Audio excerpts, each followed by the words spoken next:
This is a special week. Does anybody know what it is? National Brotherhood. National Brotherhood Week. What's brotherhood? Be kind to your brothers. Be kind. Okay, be kind to your brothers. Like you would like to be treated. Treat everyone the way you would like to be treated. Treat everyone as though he was your brother. And is there anyone in this United States that we do not treat as our brothers? Yes. Who? Yeah. The black people. Who else? Absolutely, the Indians. And when when many people see a black person or a yellow person or a red person, what do they think? Look at that. Dumb people. They look at the dumb people. What else do they think sometimes? What kinds of things do they say about black people? Call them niggers. In the city, many places in the United States, how are black people treated? How are Indians treated? How are people who are of a different color than we are treated? They're part of this world. They don't get anything in this world. Why is that? Because they're a different color. You think you know how that would feel to be judged by the color of your skin? Yeah. Do you think you do? No, I don't think you'd know how that felt unless you had been through it, would you? It might be interesting to judge people today by the color of their eyes. Would you like to try this? Yeah! Sounds like fun, doesn't it? Since I'm the teacher and I have blue eyes, I think maybe the blue-eyed people should be on top the first day. What happened at recess? Were two of you boys fighting? Yeah. Russell and John were. What happened, John? Russell called me names and I hit him in the gut. What did he call you? Brown eyes. Did you call him brown eyes? They always call us that. Craig and all of the Blue eyes call us brown eyes. They say, come here, brown eyes. And they were calling us blue eyes. I wasn't. Sandy and Donna were. Yeah. What's wrong with being called brown eyes? It means that we're stupider. Well, not that. Yeah. Oh, that's just the same way as other people call black people niggers. Yeah. Is that the reason you hit him, John? Did it help? Did it stop him? Did it make you feel better inside? Stop Russell. Make you feel better inside? Did it make you feel better to call him brown eyes? Why do you suppose you call him brown eyes? Right, because he has brown eyes. Is that the only reason? He didn't call him brown eyes yesterday, and he had brown eyes yesterday. Didn't he? Because we just started it. Ever since you put those blue things on there. Tease them. Kind of tease them. Oh, is this teasing? No. Well, he did it. Were you doing it for fun, to be funny, or were you doing it to be mean?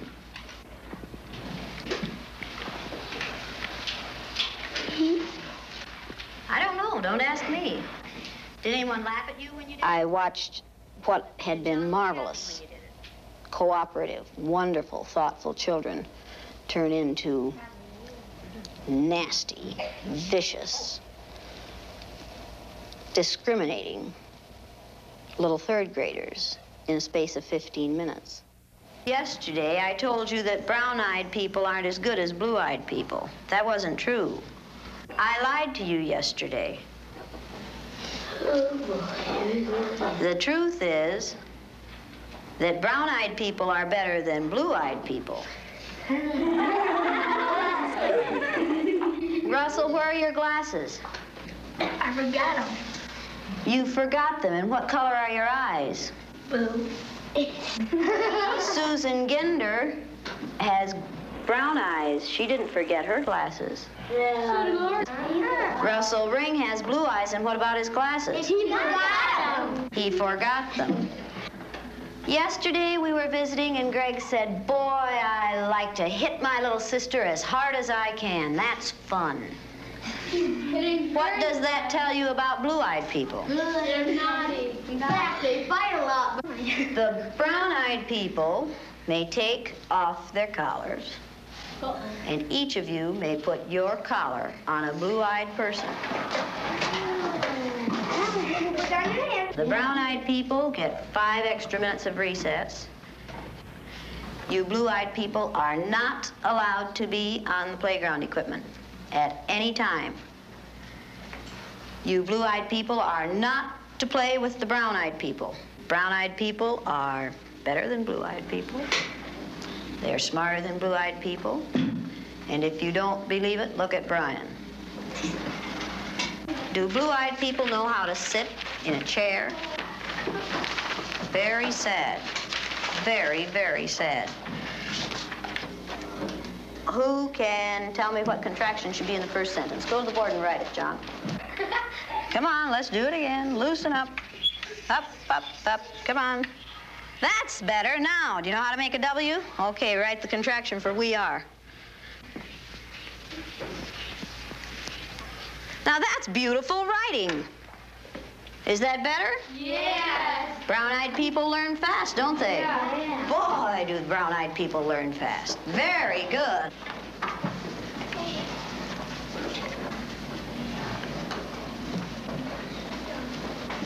Greg, what did you do with that cup?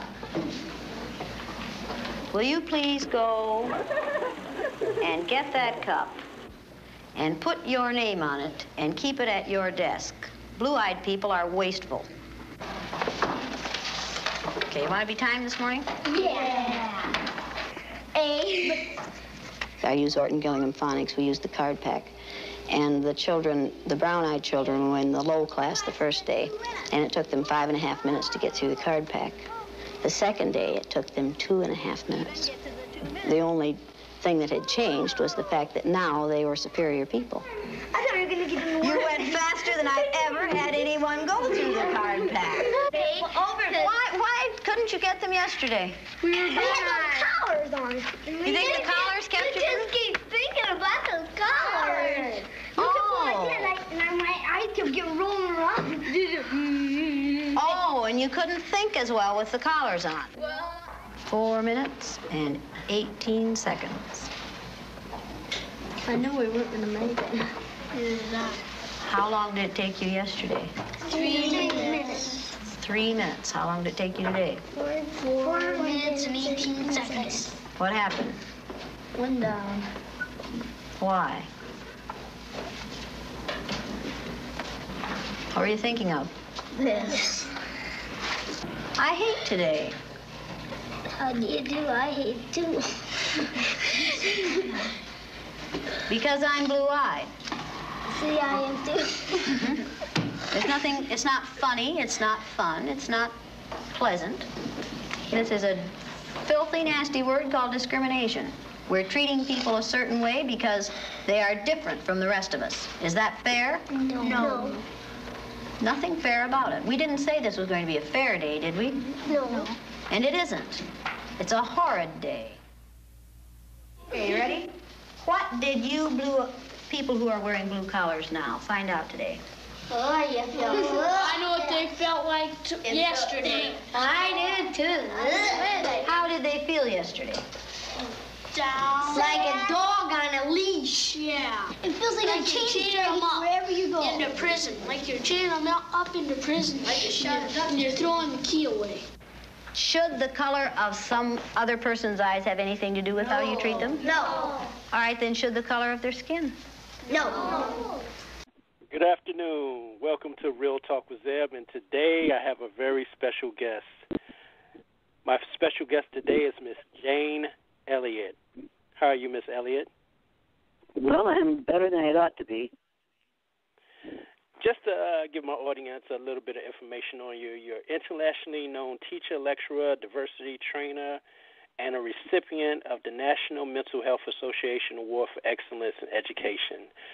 And behind that is your big theory of the blue-eyed, brown-eyed experiment. Can you explain how that all came about? Yes, but first you have to know that I'm not a teacher, I'm not a trainer, and that what I did wasn't an experiment. Because when I separated my students according to the color of their eyes and treated part of them the way we treat on a daily basis in this country, people of colors other than the white color group, if that's an experiment, then what we do in this society and have been doing in this society for the last 400 years is an experiment, and it ought to be stopped because it's unethical to experiment with people without their knowledge or their permission. What I did wasn't an experiment. Martin Luther King had been one of our heroes of the month in February, unfortunately along with George Washington and Abraham Lincoln, and he was dead in April. I had no way to explain that killing to my students in all-white, all-Christian Wrightsville, Iowa.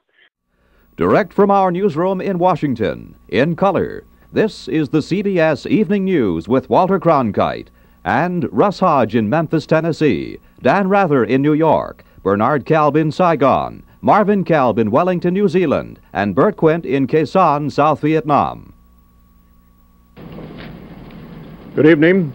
Dr. Martin Luther King, the apostle of nonviolence in the civil rights movement, has been shot to death in Memphis, Tennessee. Police have issued an all-points bulletin for a well-dressed young white man seen running from the scene.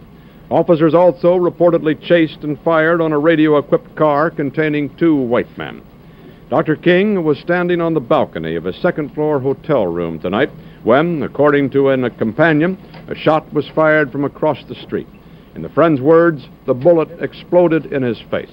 Police, who have been keeping a close watch over the Nobel Peace Prize winner because of Memphis' turbulent racial situation, were on the scene almost immediately. They rushed the 39-year-old Negro leader to a hospital where he died of a bullet wound in the neck.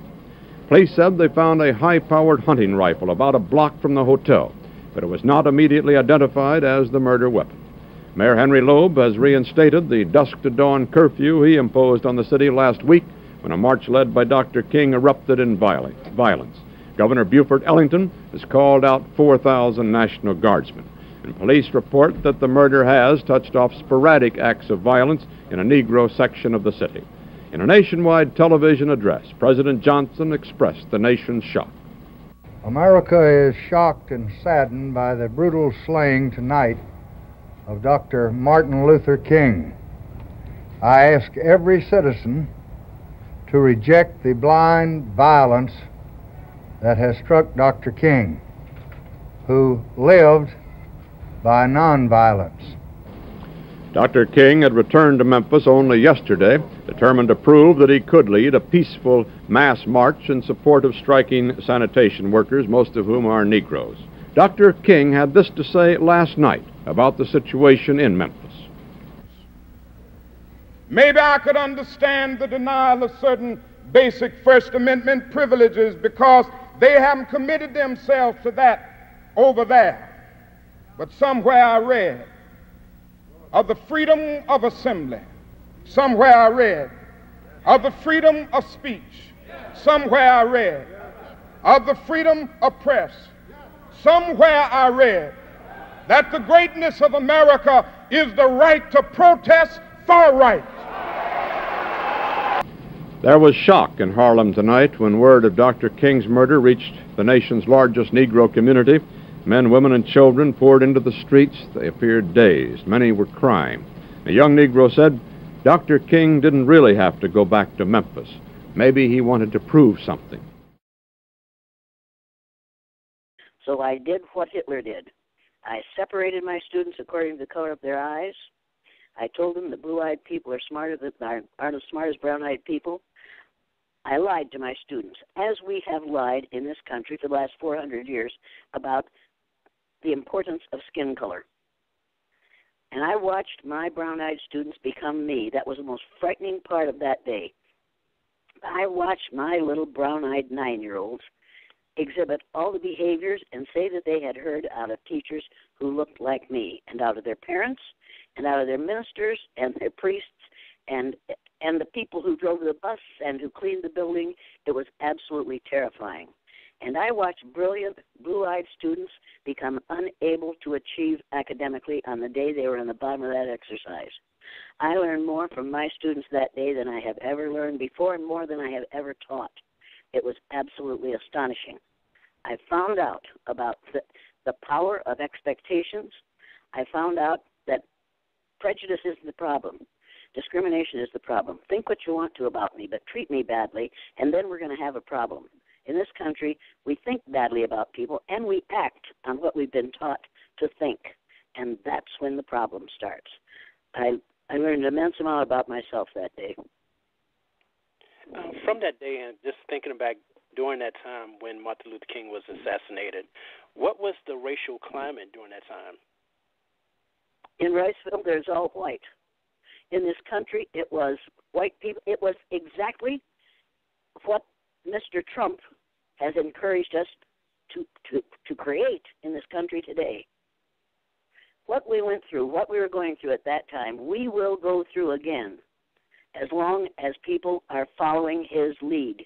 Because this man is a boy grown tall. He isn't a man. He's a boy grown tall, and he doesn't know how to do the job he's supposed to be doing. This is absolutely terrifying to me because I'm hearing the same kinds of things that I heard when I was a kid when the Nazis were coming to power. I don't think people realize how serious this is or how many steps we've taken backward. We wouldn't be in this situation if white males hadn't been so frustrated and so angry for 8 years of having to know that there was a black man in the White House. And then when they were given a choice between a boy grown tall or a woman, they weren't about to have a woman in the White House after they'd put up with a black man there all that time. And that's what we're living with right now, is the ignorance of white people who believe in the myth of race and who believe in sexism. Just thinking on that, one of the things you talked about was in the next 30 years where you will find white people in America becoming the minority. You think that's a really big fear among white men in America? Absolutely, I think that's a big fear among white men in America and some ignorant white women. And if you think you don't have to worry about that, about the anger at that feeling, get the book The Birth Dearth by Ben Wattenberg. He was a brilliant Jewish male who gave advice to presidents of the United States. He wrote that book in 1987. I read that book and I was absolutely appalled because in the first paragraph he says, the main problem confronting the United States today is there aren't enough white babies being born in this country. If we don't fix this and fix it soon, white people will be outnumbered in their land, and this will no longer be a white man's land. He says there are 3 ways we can deal with this situation. He said we could pay women to have babies, as they have been doing in Western European nations for years. Then he says, unfortunately, we would have to pay women of all colors to have babies, so we don't want to do that. He says the second thing we could do is increase the number of legal immigrants allowed into this country every year. Once again, he says, unfortunately, the vast majority of those wanting to come to this country today are people of color, so we don't want to do that. Then he says, we need to remember that 60% of the fetuses that are aborted every year are white. If we could keep that 60% alive, that would solve our birth dearth. I was absolutely furious when I read the book, and I'm even more furious today because I talked about that book at a college several months ago, and one of the young men sitting down in front who had on a red cap that said, Make America Great Again, which really means Make America Hate Again, said, Mrs. Elliott, you've got your statistics wrong. I said, tell me what's wrong with them. He said, the statistics are that 39% of the fetuses that are aborted are white and 61% are people of fetuses of other colors. I said, you just made my point. We are succeeding in cutting down a number of white baby fetuses aborted and increasing the number of fetuses of other colors being aborted. He said, I didn't take it that way. I said, think about it. He looked like he had been kicked in the stomach. It had never occurred to him that the attempt to shut down Planned Parenthood clinics and the attempt to stop women having the right to choose what to do with their bodies would be utterly ugly in the future for him. This is insane. Is that the reason why you think you find many Planned Parenthoods in inner-city neighborhoods? Of course. And you don't see people rioting outside them either or demonstrating. We white folks don't care, for the most part, if children if fetuses of color are aborted. That's one of the main fears when I give a speech. That's one of the main fears that's expressed at the question and answer period. Inevitably, some fool raises his or her hand and said, well, if people of color get power, aren't they going to want to do to us what we've done to them? I said, wait a minute. you know what you're doing to them, or you wouldn't ask that question. Number two, if you're afraid of how you're going to be treated in the future, change the way you treat people in the present, and then you won't have to worry about it. And change the way you educate children in the schools, and then you won't have to worry about it. Stop telling and believing in the myth of race. It is a total myth. It was made up about 500 years ago so that the people who were killing Jews during the Spanish Inquisition would have another group of people to exploit and to disempower. If you haven't read the book, The Myth of Race, by Robert Wald Sussman, you better get it and read it, because every person in the world ought to be realizing that we have been lied to for 500 years about 4 or 5 different races. There are 2,500 different skin colors on the face of the earth. Can you come up with 2,500 different names for races? No, you can't, and the reason you can't is because we are all, in the DNA of every person living on the face of the earth today, runs the memory of the DNA of those first black females' DNA who evolved in sub-Saharan Africa about 280,000 years ago. By the time they had been on the earth a few thousand years, all of Java man, all of Peking man, and all of Neanderthal man's DNA had disappeared from the face of the earth, except for maybe Donald Trump, maybe Neanderthal. The rest of us are all members of Homo sapiens. We're all members of the human race. You and I are cousins, whether you like it or not. And I will not tolerate having my cousins abused by some of my other cousins because of those other cousins' ignorance about skin color. That's so interesting that you say that, because it was a video that went viral with you when you had asked the people in the audience to stand up if they wanted to be treated the same as blacks were, and no one stood up. What did you take away from that at the time? I took away from that what I have known for about 83 years, that white people know they're doing it, they know it's ugly, and they don't want it to happen to them. And they're scared to death that people of color are going to want to get even. I don't think people of color want to get even. I think they want to get equity, and we are promised that in the Constitution of the United States. I want it, and I want it now, and I want it for all of us. This myth of white male supremacy is killing white males every day. White males cannot live up to the idea of how powerful they are, and it kills them. They die of stress-related diseases because they cannot live up to that image of their greatness. But you see, we push this thing with Christianity, too. According to we Christians, and I am one, I'm a practicing Christian. I'm going to keep on practicing till I get it right. I don't have it right yet, but I'm working on it. We are convinced that God is an old white man with a long gray beard that looks like Charlton Heston playing Moses. God is a spirit. Well, do you? Okay. And we're convinced that the baby Jesus looked just like the little Pillsbury Doughboy. Well, God is a spirit and has neither gender nor color. And the baby Jesus, according to the Bible, had feet of bronze and kinky woolly hair. Now, we don't teach those verses out of the Bible because it will mess up what we have arranged. Is that all part of the indoctrination of white supremacy? That's exactly what it is. And in this country, what we call education is indoctrination. It takes us 13 years to get a person convinced of the myth of the rightness of whiteness. And we do it in all kinds of ways. We do it with our history. We even do it with the story problems in our math books. White males are all these people in the pictures who have the power. Everybody else is in the background, or if there's someone in the foreground, the one directing the activity is a white male in the background. White males, according to history, did all the discovering. They had all the adventures. And we teach history as though it began, 2,000 years ago. If you haven't read Broward's book, Nile Valley Contributions to Civilization, you'd better get it and read it. Anybody over the age of 12 who still believes in the myth of race is suffering from self-imposed ignorance.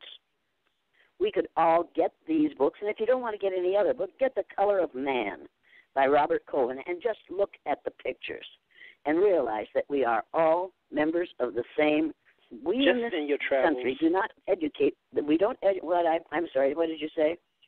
I was going to ask you, in your travels, just thinking about what you just said, do you find in today's generation where you see a lot of intermingling? Okay, for example, like with my daughter, the type of school she goes to, there are many ethnicity and cultures in the school. So do you see it less prevalent as far as how they're growing up now as compared to years ago? I think it's better. I think it's better, but you need to understand that we now have a Secretary of Education who wants all charter schools. And that means that you're going to have enough money to get into those charter schools. And they're going to be run by people who believe as that woman and her boss do. So what you are seeing today is liable to shrink drastically in the next 4 years unless people get off their polyunsaturated fatty acids and do something about it. I don't think people realize how really dangerous this man and the people who are with whom he surrounds himself are. When you put a woman in head of the Department of Education who knows nothing about education and admits it just because she has lots of money, this is a really bad idea. Just thinking about going back to the blue-eyed, brown-eye, you say you don't want to call it exercise. Exercise. Just thinking about that. You. During that time, what did teachers think about that exercise? Oh, they thought it was absolutely criminal. They thought I should lose my job. They were absolutely shocked and offended and disgusted. They would why I wasn't. It had been hard for me before that, because I came in and got a job that somebody else wanted, and I got it because my last name was Jennison when I was a kid, and they were angry at me for that. But then when I told my students that it's all right not to be white, and I separated them according to the color of their eyes, and I made them aware, I woke them up, they were absolutely furious. Nobody spoke to me. I know how it feels to be the invisible man. And I wouldn't have minded that they didn't speak to me because they didn't really have much to say that I wanted to hear. But when they abused my children and when they allowed their students and encouraged their students to abuse my children, then things got unpleasant. Because of this exercise, you receive death threats, of course, right? Oh, sure, I still do. That's no big deal. And now I go out to a college, and I'll be standing on the stage, and there are always three little fraternity boys there about the third row up, and they're talking and pointing at me, and I finally stop and I say, look, fellas, I know what you're talking about. You want to see me dead. Let me warn you about something. If you shoot me while I'm on this campus, you might make a martyr out of me, and you might have to spend the rest of your lives celebrating Jane Elliott Day once a year. Now, do you want to do that? And then they put their two fingers up and make a cross and say, no. So I say, all right, keep me alive on your campus. Now let's get on with this. I was afraid one time in Uniontown, Pennsylvania, and in Harrisburg, Pennsylvania. I was afraid because the teachers had called the superintendent and said, if you don't get that bitch out of town, we're going to kill her. We're going to shoot her. So they rushed me to Harrisburg to get me out of town. And I was afraid the next morning, 2 mornings later, when I had to get up and leave that town and leave that motel with nobody there. And that scared me, and decided at that moment I'll never be frightened again. You can kill me, but you can't kill this idea. Victor Hugo said, nothing can stop an idea whose time has come. And the idea of one race, the human race, is an idea whose time has come. And we're going to stop talking about racism and talk about colorism, as someone has written a book about that. And I can't find the book, and I don't remember the author's name. But the whole thing is about colorism. It's about the amount of a chemical in your skin. And if you really think that lack or a large amount or lack of melanin in your skin makes you smarter or more capable or more valuable as a human being, you have a problem. You are being misled. Not misled, but misled. It's time to get up, to imagine, to believe that the presence or absence of a chemical in your skin changes your intelligence is as ignorant as the Greeks were when they believed that the God was that the sun was a god in a golden chariot that rode across the sky every morning. The two things are equally idiotic and equally unscientific and equally not facts. I'm tired of talking about this. I'm tired of being exposed to this. I'm tired of watching children being twisted by what we call education in the schools, when in fact, in many cases, what we are committing in the schools is psychological genocide for children of color. And if you don't believe me, you need to read Nathan Rupstein's book, The Racial Conditioning of our Children, because that's what happens in the schools. And you are forced to send your child to school.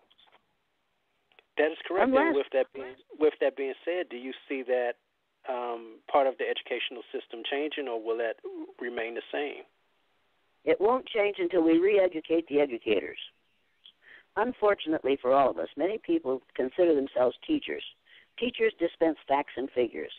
I'm an educator. The word educator comes from the root dus, which means lead, the prefix e, which means out, the suffix ate, which means the act of, and the suffix or, which means one who does. Educator is one who is engaged in the act of leading people out of ignorance. And if you're allowing your students at the end of the first day of school to still think that there are 3 or 4 different races on this earth, you aren't an educator. And you're not a good teacher. And you're certainly not a trainer. You're a liar. And you're an uneducated liar. And you need to educate yourself. There is no excuse for people over the age of 12 not knowing the truth. The books are out there. All you have to do is get them and read them. And that was one of the points I was getting at, because in today's climate, you have more of the social medias, the Googles, to where your information is at your fingertips, to where what you're learning in the classroom, you can go home and dispute that at your fingertips, because of what we have going on today in society with information that's right there in front of you. Now, what you have at your fingertips, for most children up to the age of 18, is that miserable cell phone on which you can play all kinds of games, so that you really don't ever have to think about anything at the tip of your fingers except that game. One of the most unproductive things that we have offered children is access to constant gaming. And when I go to a restaurant and I see 5 people sitting at a table, a family, a mother, a father, and 3 kids, and they're all gaming, I get sick to my stomach, because I know that when they go home that night, on the way home, and when they get home at night, that night they're going to be doing the same thing. They aren't reading books. They aren't on Kindle. They're playing those ridiculous games. Somebody said that people in this country today spend an average of 11 hours on a screen during the day. 11 hours of the day on a screen. Think about that. And I don't think that they're spending all those hours reading books. So in other words, you see a dumbing down effect because of the technology at our fingertips, whereas before kids would go outside to play or read or be creative, and now they're sitting in front of laptops for hours or the computer for hours. That's right. That's what I'm seeing. And I think it must be very difficult to teach today, to be an educator today in the classroom, where those kids are accustomed, number one, it used to be when they were just watching television, and their mentality they worked in 7 or 8 minute stretches, and then they'd have to have 2 minutes off for the commercial. It was just really interesting to watch them. I taught before there was television. I know that sounds odd, but I also told Hannibal how to cross the Alps, and he didn't listen. You need to realize that when you get your body accustomed to television, you work the way you've been trained to react.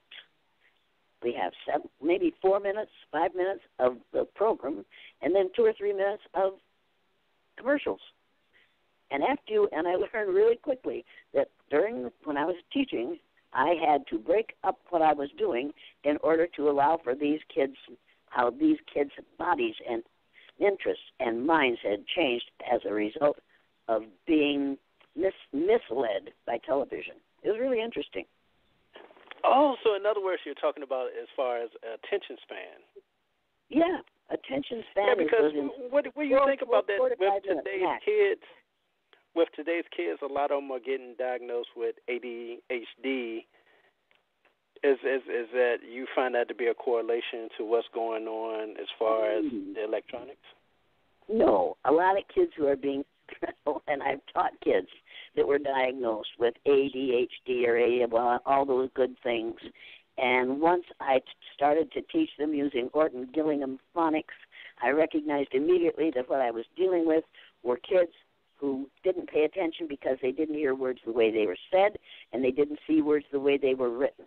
And by the time they got to my room in third grade, they were accustomed to being the bad boys instead of the dumb boys.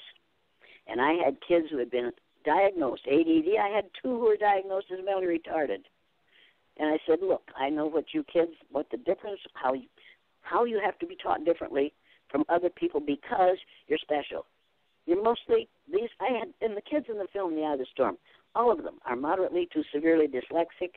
The principal told me when he gave me the class roll, these kids are never going to learn to read, just pass them on and get them out of here. They'll never amount to anything anyway.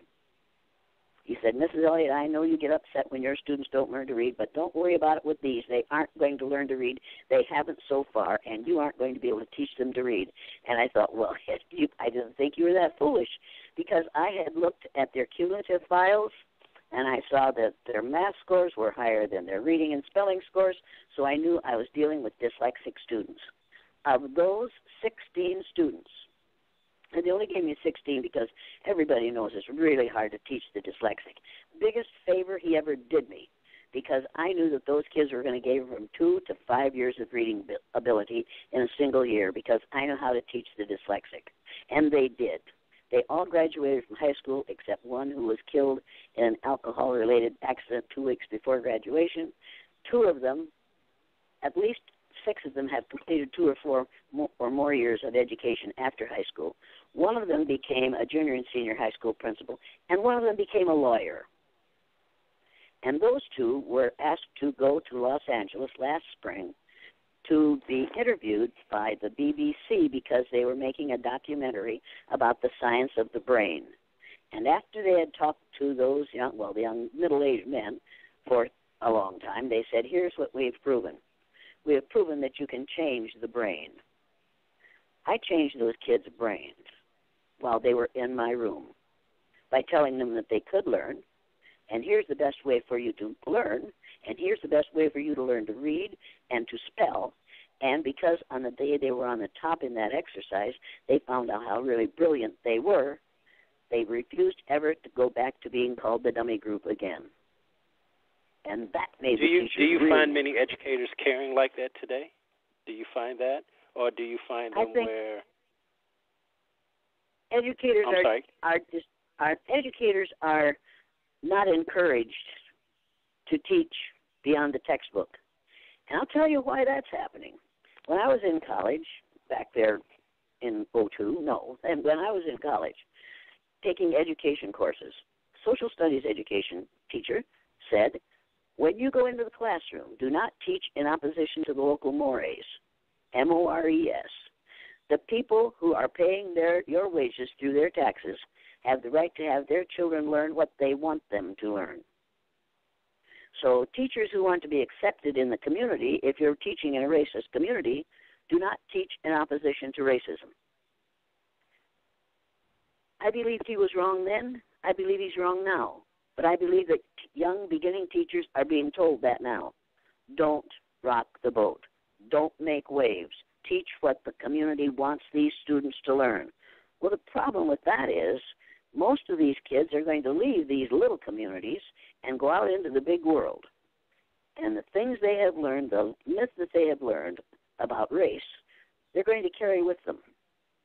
And they're going to get out there and find out that they've been grossly misled, grossly mistaught, grossly untaught and uneducated, and then they're going to have to turn around and educate themselves after they've spent 13 years paying teachers for doing something they aren't doing. Just thinking back, my mother is an educator also as well, and one of the things, she grew up in deep south of Macon, Georgia, and during that time she was one of the first to integrate into high school as far as interracial high school, all-girls school. She's a woman. She's a Mama Visit that I watched on YouTube this morning or on my BS. Oh, my goodness. Yes. Oh, my goodness. I have a feeling that she took against the local mores. The fact that she was black and a teacher at that time means that she was teaching against what the community believed. Yes, that is correct. Now, I was going to ask you about that because she said one of the toughest things that happened was she had went from an environment where the teachers had cared and were concerned about your well-being to a hostile environment that she had to still learn in. But because during that time the ministers had felt that she'd be a good representation to be part of the integration into the school, she was selected to do that, her and 3 other students, but it was a very rough going throughout her high school years. And she stuck with it. And that disproves everything that those white teachers had learned about black students. And so they had to keep putting her down to make her live down to their expectations of them.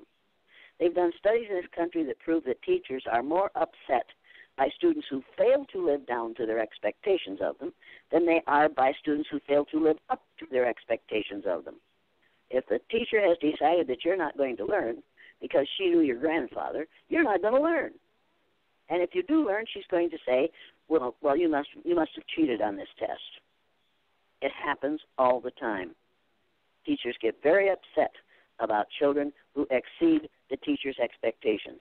And woe be unto the child who asks a question that the teacher isn't ready to answer, because at that point the teacher will say, we haven't come to that in the textbook yet. Wait until we come to that, because she does not want to deal with that question until she has the teacher's manual in front of her that tells her the answer.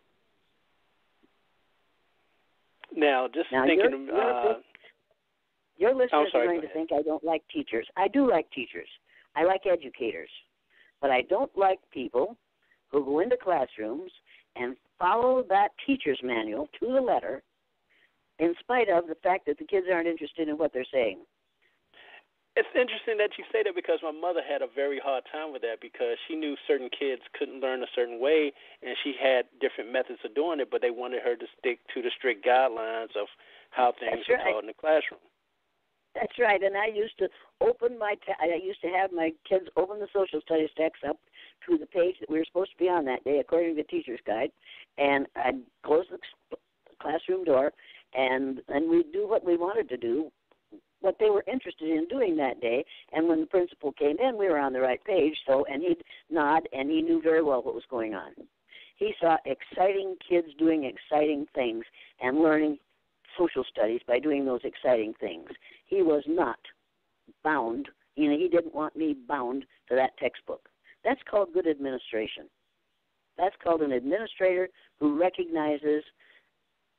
truly recognizes the needs of children and how to educate them. And you get them emotionally involved in what they're doing, and they will become educated. What were your thoughts about the initiative under George Bush with the No Child Left Behind? What were your thoughts on that? Nonsense. Teachers can twist, but we can twist the best idea you could possibly have, and that's what they did with No Child Left Behind. They simply changed the tests in the classroom. They changed the how they graded them, and so no child was left behind. That didn't mean that there was no child who didn't learn to read or to do math or to spell. It simply meant that every child is going to pass because we're going to rig the system so that they will. Instead of changing teachers' skills and knowledge, instead of having every teacher know and be able to recognize a dyslexic child and know how to teach that child, we simply change the statistics. That's easy. Anybody can do it. It's harder to teach a little boy whose father is left-handed and the little boy can't read and who says, when you bring the school newspaper in, I'm going to do tonight just what my dad did. And he picks up the newspaper and holds it, and he's holding it upside down, which is exactly what his dad was doing every night, but he couldn't read a word. And that father came to me and asked me if I would teach him how to read. And I did. Just thinking about school systems around the world and your travels, what's one of the best school systems that you've had a chance to, like, wow, this is a really good model? I haven't gone to school systems. I haven't analyzed school systems around the world. What I do when I go around the world is talk about racism. And that is part of every school system on the face of the earth as far as I know. Because should that be a part of the curriculum, talking about race? Absolutely, and it is. It's a very large part of the curriculum. We talk about the glories of whiteness, the rightness of whiteness, all day long. Of course, that's a part of the school system. I want the truth about race to be part of the curriculum. I want the fact that there's only one race to be part of the curriculum. I want the fact that black people went from sub-Saharan Africa, traveled, circumnavigated the world. Exactly, because there's so much evidence of Africans already here in North America, even pre-Columbus. You can see it within the statues down in Mexico and North America. Now, if you haven't read They Came Before Columbus by Ivan Van Sertima, you should get it and read it. Because without any of the technology that we use to travel, they went to every corner of the world, of the earth, without any white help. And people who say, well, what we're talking about now is colonial.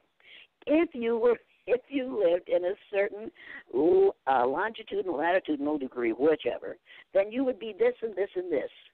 And the anthropologist who told me that, I just gasped. I said, but how did they get there in the first place?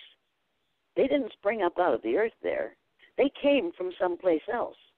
They came there from sub-Saharan Africa. She didn't want to talk about that. She just said, if you are, this is the reason Asian people look the way they do because of where they are located on the earth.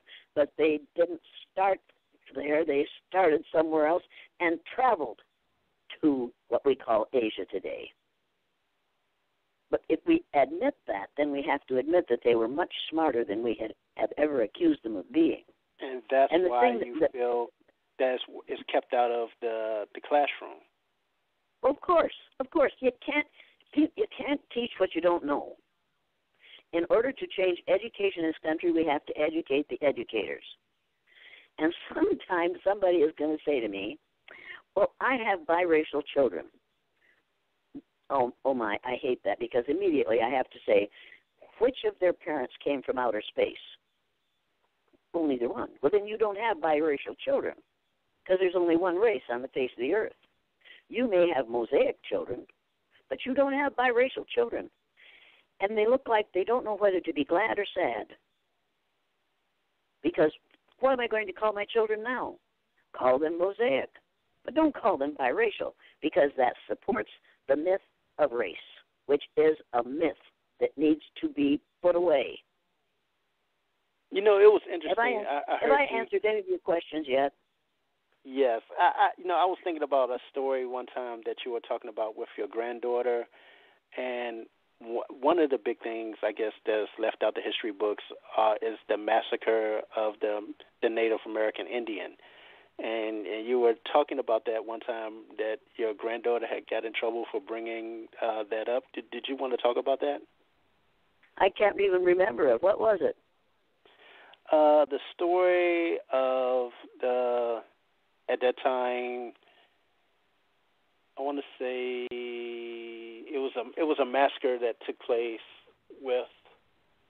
I think that was the Meadow Massacre. I think that was the massacre of people coming into Utah. And yes, the Mormons. Yeah, the Mormon. Yeah, that was the Mountain Meadow Massacre. And my granddaughter brought that up in school. And the teacher said, "Your mother lied to you. That never happened." People ought to know about the Mountain Meadow Massacre, because they ought to know that when we have called the Native Americans savages ever since we got here. When we tried to take over their land, rape their women, kill their children, and kill their men, they'd become savages because they resisted. We weren't savages when we did it, you understand.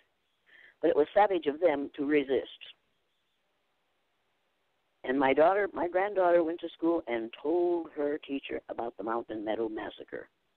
And her teacher was upset and said that never happened. But it's even funnier when my daughter had to write a term paper for a social studies class, and the professor, and she was a junior in high school, and he said, "You can write whatever you want, just let me know what you're going to write about." So she said that she was going to write about the Trail of Tears, and she wrote down what it was. And he wrote on the paper on which she had written her thesis, "Your mother is, I don't know where you learned that this was the Trail of Tears, but the Trail of Tears was the Mormon Trek.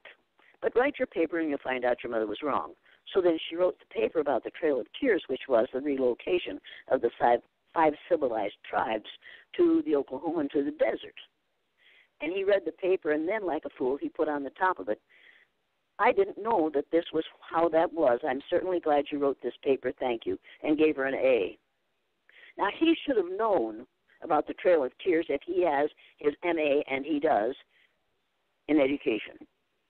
But she wasn't right until she, doing all the research. And then he said, "Now I know what the Trail of Tears was. I thought it was the Massacre of the Mormons." Wow. I really appreciate your time today coming on Real Talk with Zeb. I just had two more questions, two more thoughts I wanted to get your thoughts on.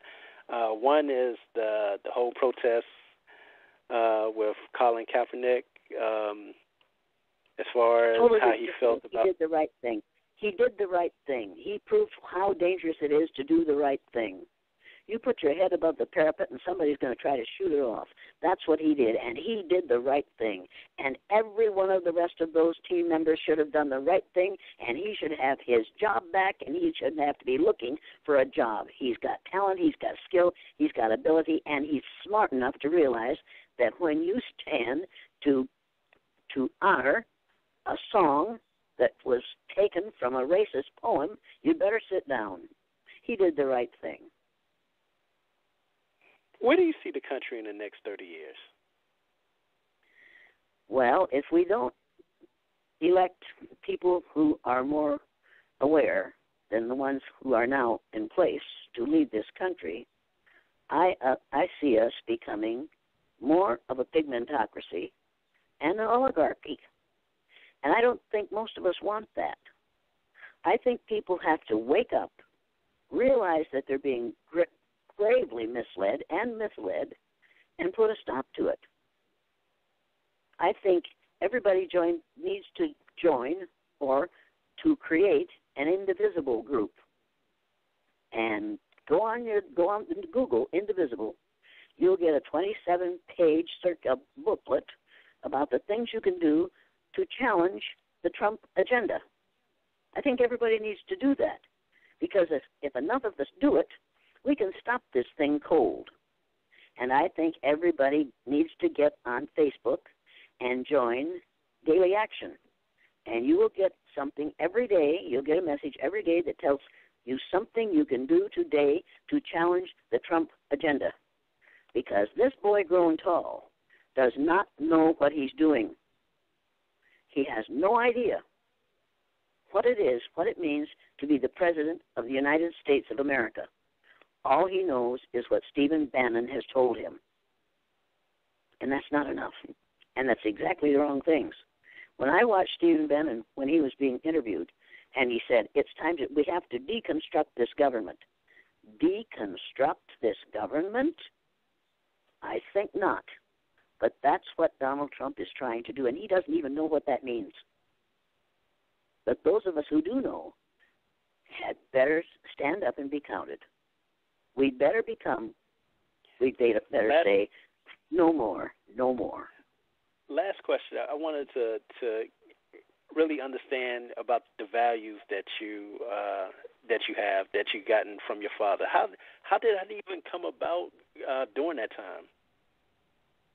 Oh, my father had a father who was paragon of virtue, whether or not one likes to think of it that way. He said, never put a stone in another man's path. My father said, if you wouldn't want it to happen to you, don't do it to somebody else. And I will never forget the day my father was talking to us, and we had children of our own. And he was telling us about his cousin, who had the best still in Howard County, I guess, during Prohibition. And he was talking about going out to his cousin's house and going out along the creek when the cousin's father, had a customer for some bootleg booze. He took my father and his son out along the creek, got down in the creek bed, and there was a clump of willows. He picked up the clump of willows, and under it was a great big barrel burrowed in the bottom of the creek, and he took out a couple of bottles of bootleg booze, put the clump of willows back, and headed to the house. And he said he had the best bootleg booze in the county. I said, Dad, he was breaking the law. You told us never to break the law. And he looked at me with that Lloyd Jennison look, and he said, did you ever watch your children starve to death? You don't judge people by what they do until you've been in their position. Wow. Yeah. My father was absolutely the most moral man I have ever known. He would not tell a lie, no matter what it took. He would not tell a lie. And we'd say, Dad, will you do this? He'd say, we'll see. He never said yes. He never said no. He said, we'll see. And later we'd say, you told us we. He said, I did not. I said, we'll see. And then when he said, we'll see, we knew that meant no. But he didn't say no, and he didn't say yes. He said, we'll see.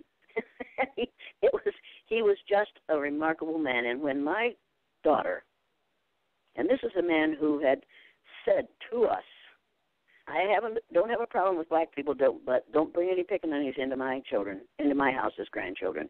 And then my daughter put her half Saudi Arabian child in his arms, and he said, it's the most beautiful baby I've ever seen. And after he watched the first film that was made in my classroom, my third graders going through that exercise, and he was probably 56, 57 years old at the time, he stood up, and with tears in his eyes, he reached in his back pocket and took his red handkerchief out of his pocket, blew his nose, and said, I wish somebody had taught me that when I was 9 years old. I wish somebody had taught him that when he was 9 years old. It would have changed the way he saw himself and his world and the people around him. Wow. And that's what I did for my students. I taught them something they can be proud of having learned when they were 9 years old, and they can apply it for the rest of their lives. I really appreciate your time coming on today, Miss Elliott. If we could have more educators like you in the world would be a better place. Debatable. Why you say that? because kids would be doing all kinds of wild and wonderful things, and administrators would be going crazy, and your insurance rates would be going up because kids would be going out along the creek and measuring the water temperature and looking at them. They would be active learners, and it's difficult to have a school full of active learners. Wow. I believe John Dewey said we learn by doing, and I believe that. I believe that my students learn how to be better human beings in their relations with other people who are different from themselves, by having to practice it for one day, by having to be on the receiving end of what we do to blacks all day, every day. And my students learn more with that one day than I had ever learned, and more than they learned since. That's what schools ought to be about, as far as I'm concerned. Any last words you want to say to the audience in what we call in a Trump clan of America today?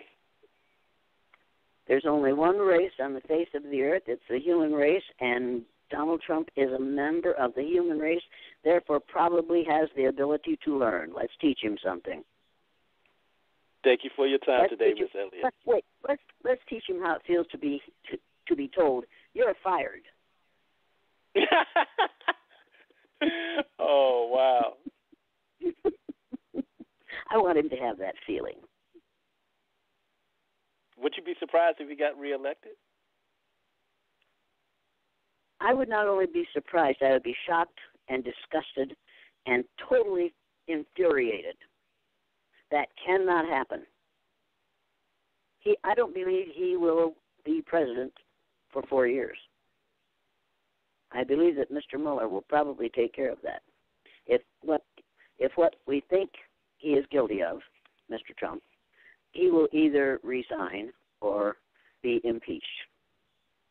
What Mr. Nixon did is nothing compared to what this man has done and what he plans to do. Nothing. So we have to depend on Mr. Mueller and the members of the Senate and the House of Representatives to take care of this thing in the right way. We shall see. Yeah, won't we, though? Again, okay. Yes, this is Miss Jane Elliott on Real Talk with Zeb. We thank you for your time today. Well, you're certainly welcome. Aren't you glad I'm not opinionated? Yeah. No, I really enjoyed it today. Okay, goodbye then. Thank you. That was Miss Jane Elliott on Real Talk with Zeb. Man, that was a great interview. I really appreciate her coming on today. And if you get a chance after hearing the message, spread the word. Spread it if you really enjoyed the Blog Talk Radio broadcast. She was the first in the booth for Real Talk with Zeb. Thank you all for the support with the brand. I've been dealing with the brand now for, I guess, over a year now. And this is my first time jumping on the Blog Talk Radio with the brand Real Talk with Zeb. Normally I would go out and, as you would know, do filming and interviews that way. But today I had a chance to get on the Blog Talk Radio, and it was amazing to get Miss Jane Elliott, world-renowned for her brown eyes, blue eyes. I won't call it experiment, like she said, education as far as teaching in the classroom. And I really thank her for coming on today, giving her thoughts on race, racism, white supremacy, the school system, Trump presidency. Thank you all for tuning in. Real Talk with Zeb. I'm out.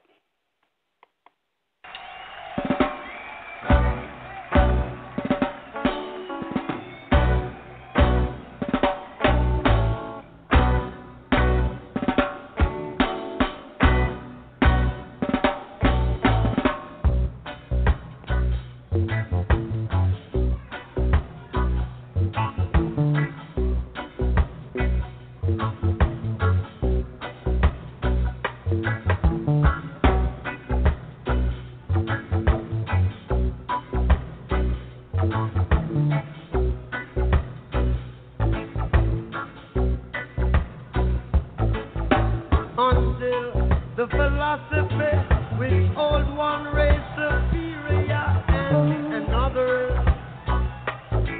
inferior